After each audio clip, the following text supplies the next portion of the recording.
Fellas, we have gone on the record to say multiple times that in order for Renegades to ever even be considered a success, this lightsaber, aka the Praxic Blade, has gotta pop. And guys, I'm here to tell you, everything about this lightsaber exceeded my expectations. This is one of the best weapons you will ever use in all of Destiny. It has multiple forms, multiple combat styles, multiple light blade crystals, which unfortunately I cannot show, but yes, you've even seen the black saber from the trailer itself. It quite literally clears every other sword I have ever used in Destiny. And listen, I know I'm hyping this up right now, but fellas, just take a look at this clip.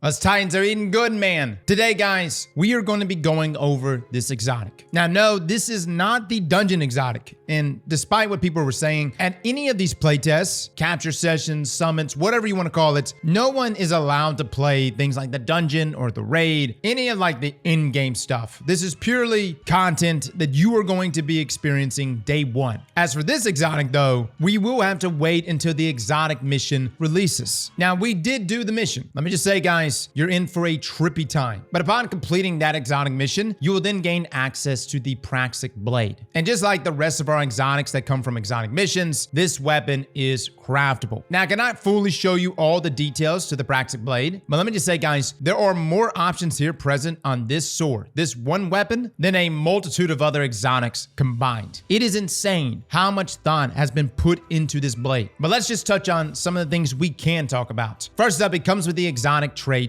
Ranged Weapon, which reads right mouse click press to throw your Praxic Blade, which will seek out multiple targets. Attacking recalls the blade while it is in flight. Now you can hold to perform a more powerful throw, sending the blade on a straight path in the direction of your aim. Releasing the button recalls the blade. Now, as you can see here, the range on the saber goes pretty far and can easily wipe out multiple enemies in a single throw, with each hitting right here for 1,514 damage against red bars here in the shooting range. Then you can also hold the throw button down, which will do a more powerful throw, which doubles our damage to this red bar here at 3,028. However, this heavy throw only goes in a straight line. It doesn't seem to have as much reach as a normal throw. Now, the heavy throw is definitely more suited for wanting to hit a single target. Also, one thing to keep in mind as we go through these damage numbers, there's going to be a lot of different factors on the sword that can increase or decrease our damage, some of which I cannot even reveal to you at this point. But throughout this review, think of these numbers as more of a snapshots, not exactly a one-to-one with each other. There's a lot of things Bungie's keeping under embargo that we cannot talk about with this blade, but let me just say the customization is crazy. There are multiple forms, and each one of these forms directly affects your damage. Now, in terms of ammo consumption for these throw attacks, both the base and the more powerful throw seems to consume just about 3 special ammo, which is really good, essentially putting it in line with our other swords. Now, this brings us to the other exotic perk on the weapon. We have Cormorant Combo, which reads that after 3 rapid light melee attacks, quickly press your heavy attack to execute a heavy melee combo. Now, this is going to be your more traditional way of using a sword. Testing this against a boss, we have 3 light attacks, which each deal 423 damage, and then we follow up with a heavy attack, which deals multiple damage numbers, giving us a total of 2,305. Again, very solid for a sword, much less a special ammo sword. Now, in terms of ammo economy, again, each light attack here consumes 1 special ammo, but beautifully at the end, that heavy attack doesn't consume special ammo at all. So you're actually incentivized to go through with the combo. But this takes us to our next exotic trait for the sword, and that's Cormorant Reversal. While guarding, this sword converts incoming projectiles into bolts that reflect to where you're aiming. Now, testing this here against some red bars in the shooting range, blocking and deflecting their bolts back was dealing around 391 damage, pretty much instantly killing them. And against a boss target, it was deflecting for 202 damage. Now, I'm sure some of you are wondering, does this work with our Titan exotic Strongholds? Strongholds. Yes, it does. Beautifully so. Arguably the best I have ever seen with any other sword. The synergy between Strongholds and Praxic Blade was meant for each other. Again, Stronghold reads that it maximizes our guard stat on equipped swords. You take reduced damage while blocking with a sword. Rapidly damaging targets after blocking shots with a sword grants restoration for a duration determined by the number of shots blocked. Listen, I lived, some would even say crutched, on Strongholds throughout all of Heresy. If you remember back then, we were using our Strand Sword, we had Unraveling Rounds, Bolt Charge. It was a good time. And yes, you can essentially block infinitely with that build. But that combo was really only good because the artifact mods allowed it to be as such. Praxic Blade here is good all on its own, with the ability to reflect damage from the weapon itself and to be able to do so in a means that's predictable, meaning you can actually point the reticle at the target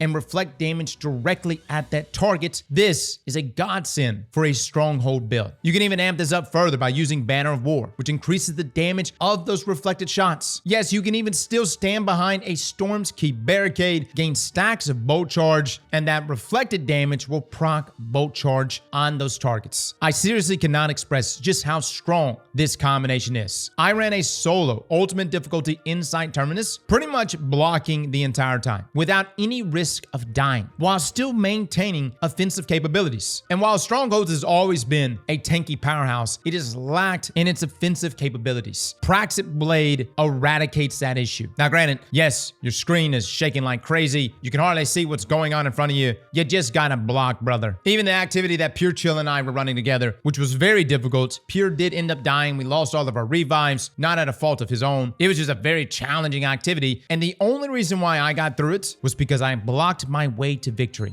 Guys, the customization on Praxic Blade is truly endless, and there's so much more that I wish I could show you, but for the time being, that is still locked away under embargo. All I can say is just watch the gameplay you're seeing in front of you, and I think some of you may notice some interesting things happening. All of this has to do with the different combinations of blade forms, power cores, weapon mods, and multiple exotic catalysts, which greatly alters how this weapon performs. Oh yeah, and a ton of crystal options, literally allowing you to change Praxic Blade to whatever you want. Now, if you're sitting there scratching your head saying, Cross, I don't want a sword, I'm here to play a first-person shooter, I do want to tempt you with one more thing. The artifact synergy this season is one of the best I have ever seen for a sword. There is a ton of artifact mods here, from Combination Argent Blade, which states that briefly pause after executing a light attack, then follow it up with a light or heavy attack to empower your sword for a short time, granting it bonus damage and charge rate. There's Singularity Blade, where while you have a void elemental buff, melee and sword hits weakens targets, and your melee and sword final blows create a weakening burst. You have the ability to stun unstoppable champions with Repose, but it's those column 5 mods that are so potent. Introducing what I deem to be the Mega Bonk artifact perk, Sword Storm combo. Performing 3 sword line attacks, followed by a heavy attack, summons penumbral blades that surround you to damage and disorient combatants. Sword final blows extends the duration of these penumbral blades. Fellas, this works with the Praxic Blade here, which actually works beautifully with the exotic itself, as doing that 3 line attack combo into your heavy attack is the perfect execution, but with this artifact mod, you're getting a 2-in-1. And yes, those penumbral blades are very nice, guys. Again, something straight out of Mega Bonk here. And I particularly liked it with Void Infestation, which states that defeating a weakened target spawns a tracking projectile that weakens other targets. All of these things, guys, beautifully synergized with this weapon. And I know the majority of this review has been speaking from the perspective of a Titan playing with Strongholds. But keep in mind, guys, the new Hunter Exotic, Fortune's Favor, is going to beautifully synergize with this sword. Not only does Kismet grant us a damage buff, but it also gives us an overshield. And again, guys, if you haven't checked out our exotic armor review, highly advise you check that out. But the reason why I bring this up is for the Praxic Blade itself. Notice that artifact mod down there in that 4th column, Singularity Blade. While you have a void elemental buff, melee and sword hits weakens targets. And then, of course, melee and sword final blows create create that weakening burst. So again, yes, you could take advantage of this on Titan or even Warlock, but that new Hunter exotic, with it granting you a pretty much constant uptime of overshield, you'll be able to take full advantage of Singularity Blade. So needless to say, guys, the synergy is all laid out there right in front of us. Even if you're not a big fan of swords, with the artifact mods being so stacked for them, I think you guys are really going to like Praxic Blade. Now, what about PvP? PvP, of course, is a bit scary, primarily because blocking doesn't really work when the opposing Guardian has a shotgun. You pretty much just get instantly pooped on. However, we did an entire match of swords versus swords, and I gotta say, guys, I enjoyed myself a lot. I never thought there would be a day where I was running around as Darth Vader with my red lightsaber. It's a good time, and yes, there are gonna be people that make plays with it, and it's pretty much an insta-kill. I tried doing a bunch of blocks with it with Strongholds, but to be quite honest with you, Strongholds is just not as effective inside of PvP. But for the sword itself, though, if you can work around the ammo economy, which is going to be the biggest restriction there, as I think it works very much like Ergo Sum. If you can get around that, though, it pops off, man. Like, no lie, gets one-hit kills. You could throw it. You can proc the artifact mod and get those blades all around you, and it makes for some pretty interesting fights there. And I'm actually really curious to see how Bungie ships this out with its own ammo economy. But yes, there is a world in which running around with the Praxic Blade inside of Crucible is actually an effective strategy. And let me just say, getting kills with this thing is so satisfying. I went on a tear where I was just getting absolutely pummeled in a Rumble match. But toward the end, we actually started to snowball there a bit, and man, it was really feeling good to use. Granted, this is Destiny PvP. Most people are just gonna pick up a shotgun and blast you right away. So guys, that is our review for the Praxic Blade. We'll be looking at this sword more once we get the full release. What I will say is that the weapon itself is so much fun, and I truly believe it had to be. It needs to be a very good weapon, arguably the best sword in the game. Hell, fellas, it's a lightsaber. And for some people, it's the biggest selling point to Renegades. And I'm pleased to tell you guys that Praxic Blade went above and beyond my expectations. Fellas and ladies, thank you all for coming and watching, and as always, Slap that like button like your mama told you right.